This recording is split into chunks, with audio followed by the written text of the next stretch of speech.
हाय, hello, नमस्कार. मी शुभांगी तुमचं स्वागत करते पुन्हा एकदा आपल्या मराठी यूट्यूब चॅनलवर. तर इकडे बघू शकतो खूप साऱ्या भाज्या आणलेल्या आहेत, केळी आहेत. तर त्या भाज्या मी काही आज साफ करणार नाही, उद्या साफ करणार आहे. कारण आज मला फक्त पनीरची भाजी, चपाती आणि जिरा राईस बनवायचा आहे. तर इकडे दूध आणलेलं आहे. मी असंही सुट्टं दूध आणते, पण ते संपलं होतं म्हणून हे दूध आणलं होतं. तर ते मी दूध आहे ते लगेचच गरम करायला ठेवणार आहे. आणि लगेचच स्वयंपाक बनवायला घेणार आहे. तर आज बनवणार आहे मस्त असं जिरा राईस, मटर पनीरची भाजी आणि चपाती. तर तसं म्हणायला गेलं तर हे 31st नाही, न्यू इयरसाठीच आणलं होतं पनीर. पण त्यावेळेस आम्ही पाणीपुरी वगैरे बनवून खाल्ली होती. त्यामुळं जास्त कोणाला भूक नव्हती, तर ते पनीर तसंच राहिलं होतं. तर म्हटलं तसं ठेवून काय उपयोग, म्हणून मी दुसऱ्या दिवशी ही पण भाजी आहे ती बनवायला घेतली होती. त्या दिवशी आम्ही पाणीपुरीची पार्टी केली होती. तर त्यासाठी मटार आहे तर ते सोलून घेतलेलं आहे. आणि इकडे आता भात आहे तर तो मी फोडणीला टाकून ठेवलेला आहे. दूधसुद्धा गरम होत आहे. आणि आता इकडे मधीच आऱ्याचं केळ खाणं चालू आहे. त्यातून मला पण देत आहे. आणि नंतर अ, वाटाणे आहेत तर ते सुद्धा मी एका साईडला शिजायला ठेवते. म्हणजे बाकीची तयारी करेपर्यंत वाटाणा आहेत तर तो शिजून जाईल म्हणून. तर इकडे भात वगैरे सुद्धा झालेला आहे बनवून. तर मग इकडे वाटाणे आहेत तर ते शिजायला ठेवते. तोपर्यंत मग मटर पनीरच्या ग्रेव्हीसाठी जे काही लागणारं टोमॅटो, कांदा वगैरे आहे तर ते मी करून घेणार आहे. तर ह्याच्यात मी फक्त टोमॅटो, लसूण, कांदा, अद्रक टाकते. पण अद्रक माझ्याकडे नाही आहे त्यामुळं मी टाकणार नाही. आणि एक अ, काश्मीरी मिरची असते तर ती भिजत ठेवलेली आहे ती पण टाकणार आहे. त्यामुळं कलरसुद्धा छान येतो. तर इकडे त्यासाठी मी कांदा, टोमॅटो वगैरे चिरून घेतला, लसूण सोलून घेतला आणि तो तेलात आहे तो थोडंसं भाजून घेणार आणि नंतर ते वाटून घेणार आहे. आणि ती एकच मिरची टाकलेली आहे. तर त्याच्यामुळं पण छान कलर येतो मस्त. आणि जो मटर पनीरचा मसाला असतो सुहानाचा तर तो टाकते. मस्त असे एकदम पटकन होणारी मटर पनीर अशी रेसिपी आहे. खूप वेळ लागत नाही आणि चवसुद्धा मस्त अशी हॉटेलसारखी लागते. जसं आपण बाहेर खातो ना तशाच पद्धतीने लागते. तर छान अशी मटर पनीरची भाजी बनवून घेतलेली आहे. फक्त थोडीशी तयारी करायला लागते. कांदा, टोमॅटो वगैरे चिरून मग मसाला वगैरे करून. नाहीतर बाकी काहीही झंझट नाही जास्त टाकायची. ते जरी फक्त आणि काजू जर असतील ना, तर काजू किंवा मगज बी टाकले तरी चालतात. पण माझ्याकडं काजू नाही आहेत त्यामुळे मी काही टाकणार नाही. हेच फक्त टाकून मस्त झाली होती. चवीला पण छान झाली होती. तर अशा पद्धतीने मी मटर पनीरची भाजी आहे तर ती बनवते. मस्त लागते. मुलींना सुद्धा खूप आवडली होती आणि मस्त हॉटेलसारखी चव आली होती. तर इकडे मग मी ही बाकीचं सगळं आवरेपर्यंत वाटाणासुद्धा आहे तर तो अ, म्हणजे शिजतो आणि पटकन भाजीसुद्धा तयार होते. तर इकडं जे टोमॅटो, कांदा, लसूण आहे त्याची ग्रेव्ही बनवून घेतलेली आहे मस्त अशी. मग नंतर ती तेलात फोडणी वगैरे टाकून घेणार आहे. आणि मस्त थोडा वेळ तेलात परतून घेणार आणि नंतर त्यात जी घरातला लाल मसाला आहे म्हणजे आम्ही चटणी म्हणतो तर तो सुद्धा मी 2 चमचे टाकते. मग छान चव येते. बाकी काही टाकत नाही मी. म्हणजे दुसरे कुठले मसाले. फक्त सुहानाचा मटर पनीर मसाला, घरातली चटणी आणि हे जे कांदा, टोमॅटो वगैरे आहे त्याचं वाटण. तर खूप छान मस्त अशी चव येते. काही जर दुधात सुद्धा ते मसाला आहे तर तो मिक्स करतात. पाण्यात सुद्धा मिक्स केला तरी चालतो. तर इकडे मस्त असं हे वाटण आहे तर ते टाकून घेतलेलं आहे आणि थोडं तेल सुटेपर्यंत थोडा वेळ अ, भाजून घ्यायचं.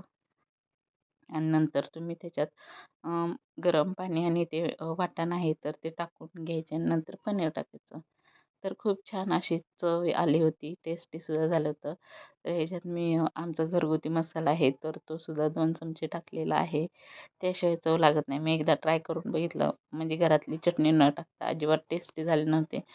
पण मग घरातली चटणी टाकल्यानंतर खूप छान चव आली होती त्याला.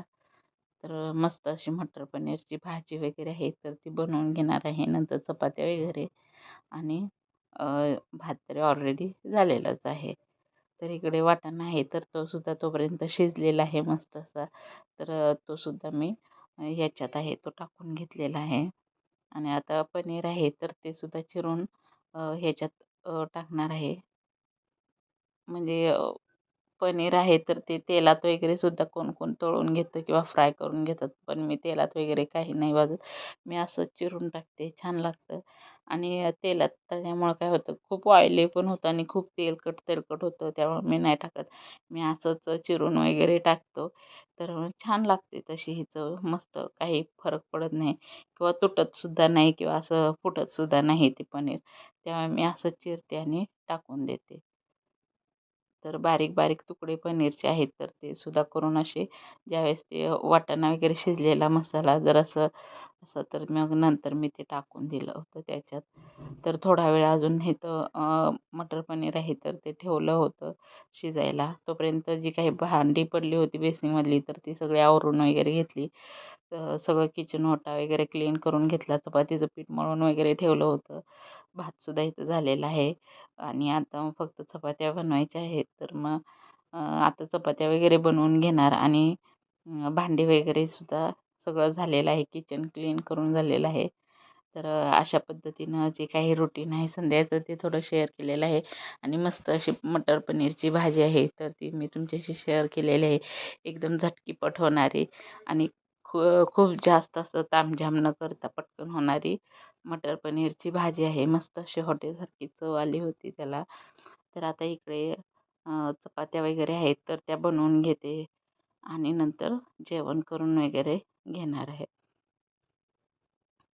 तर इकडं एकदा स्वयंपाक करायला घेतलं की पटपट जसं आपण कामं आवरून तसं पटपट सगळं आवरून जातं आणि जास्त वेळ पण लागत नाही. फक्त एवढंच की पटपट सगळं आवरून घ्यावं लागतं. म्हणजे एक झालं की एक, एक झालं की एक आणि जर सगळी ऑलरेडी जर तयारी करून ठेवलेली असेल जसं की वाटाणा वगैरे सोललेला असेल किंवा काय तर ते अजूनच पटकन होऊन जातं. पण मी ती बाजारातून वाटाणा वगैरे घेऊन आली. मग नंतर सोलून वगैरे पनीर वगैरे तर ऑलरेडी घरीच होतं. पनीर मसाला ते मी आणलं होतं. वाटाणा पण आणला होता, पण त्याची मी आमटी का काहीतरी बनवली होती, त्यामुळे वाटाणा संपला होता. मग वाटाणा, पावटा, मेथीची भाजी वगैरे सगळंच घेऊन आली होती ती आणि त्यामुळे थोडा वेळ झाला भाजी वगैरे बनवायला. पण बाकीचं करेपर्यंत ते वाटाणा वगैरे जेवढा पाहिजे होता तेवढा सोलून वगैरे घेतला. तर अशा पद्धतीनं सगळं पटपट आवरून घेतलेलं आहे. इकडे मस्त अशा गरम-गरम मऊसूत अशा चपात्या वगैरे आहेत, तर त्या बनवून घेतल्या आणि मुलींना जेवायला वगैरे दिलं. तर माझं अशा प्रकारे संध्याकाळचं थोडंसं रुटीन होतं, ते मी तुमच्याशी शेअर केलेलं आहे. तर बाहेरच्या हॉटेलसारखी चव असते अगदी तशीच मटर पनीरची सुद्धा चव होती. तर खरंच तुम्ही घरी ट्राय करून बघा. खूप आवडेल तुम्हाला आणि बाहेर आपण हां, जर मटर पनीर घ्यायला गेलं तर खूप सारे पैसे जातात आणि खूप मग असं मनाला हळहळ वाटते, की त्याच जर पैशात मी घरी मटर पनीर बनवलं असतं तर खूप सारं झालं असतं. फक्त एवढंच होतं, की आपल्याला जे काही कष्ट घ्यावे लागतात बनवण्यासाठी तर ते घ्यावे लागत नाहीत बाहेर गेल्यानंतर. पण जे घरी केलेलं जे असतं तेवढं पुरतं. तेवढं बाहेर गेल्यानंतर आपण खाल्लं तर हे तेवढं काय पोट भरत नाही. पण घरी बनवल्यानंतर पोट भरून नंतर राहतं सुद्धा थोडंफार. तर मी ट्राय करते जास्तीत जास्त न बाहेर जाता घरीच बनवण्याचं. तर कसा वाटला व्हिडिओ नक्की कमेंट करून सांगा. थँक्यू. Bye bye.